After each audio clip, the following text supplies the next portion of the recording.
if you are courting / dating a girl, do you still have to try to avoid looking at her as much as possible? Are FaceTime calls allowed when you could do a regular phone call instead?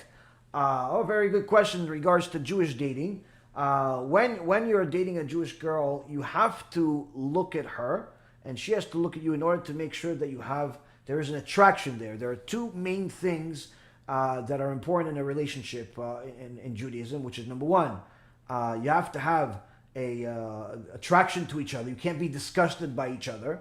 Everybody's got their types and so on, but don't go crazy over it. Like a lot of people end up, staying single into their 30s, 40s, and pretty much permanently because they're so picky. Even the Gemara says, person that wants to get married has to lower their standards. If you're going to keep your standards, you're simply not going to find somebody most of the time. Why? Because people are delusional about the things that they want. I'm not saying go look in the garbage pail and find somebody and marry them, but again, people need to understand that they can't expect their fantasy of filth to be fulfilled on their wedding day. They have to know that they're looking for a wife, not used property. Point being is that you have to make sure that you have attraction to that person. She has to obviously have some type of attraction to you as well.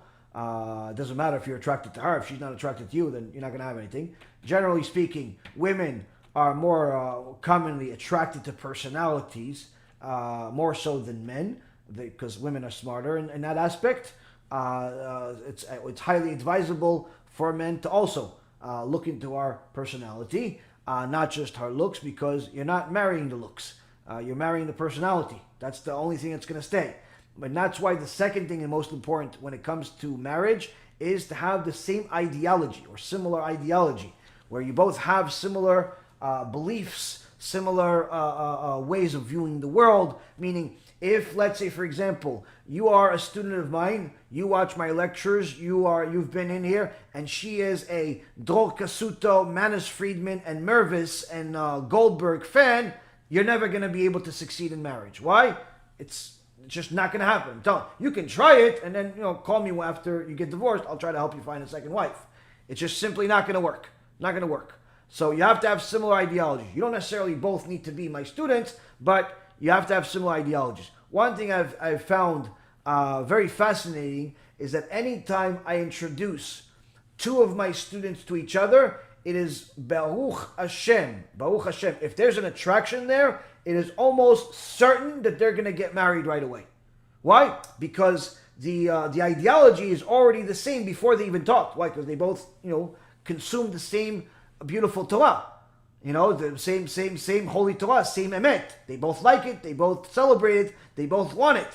So really, the only thing that's missing is the attraction. If the attraction is there, that's it. They get married. And that's actually what happened several times with Baruch Hashem. Kadosh Baruch Hu had mercy on me and allowed me to help a few of my students get married. And that's it. It's mamash. It's the easiest thing in the world. Easiest thing in the world. But again, if somebody is a picky person, if somebody is a prejudiced person, if somebody is a person that has things that conflict with what we teach, then of course, not only are they not my student, but also they will not have the same fortune as the other students that we have that literally met and got married like a month and a half later. And I've had this, Baruch Hashem, a few times already. Baruch Hashem happened. It's amazing. It's amazing. So again, ideology and attraction. So with that being said, in order to know that you're attracted to somebody, you need to look at them. Does that mean that you just stare at them and start analyzing every pore in her face? No. You look at them. You see that you're attracted to this person, and be polite. Be polite, but don't start looking away and be overly righteous. No, I saw you. That's it. I can't look at you anymore. Yeah, the woman needs to know that you find her attractive. If you start being overly righteous and start looking away from her during the date, most likely there will not be a marriage. So you have to be able to look at the person while you're dating them, but in a respectable way, in a classy way, and not in a exotic way or a way where you're doing things that are forbidden. Same goes when it comes to if you're having phone calls. It's again, if you are long distance, let's say she is in Israel, you're in the US, or vice versa, or things like that. Sometimes using the modern day technology of FaceTime and things like that is very much necessary because the picture will not suffice. So yes, it would be allowed, but again, you have to ask your rabbi and the shadchan and so on.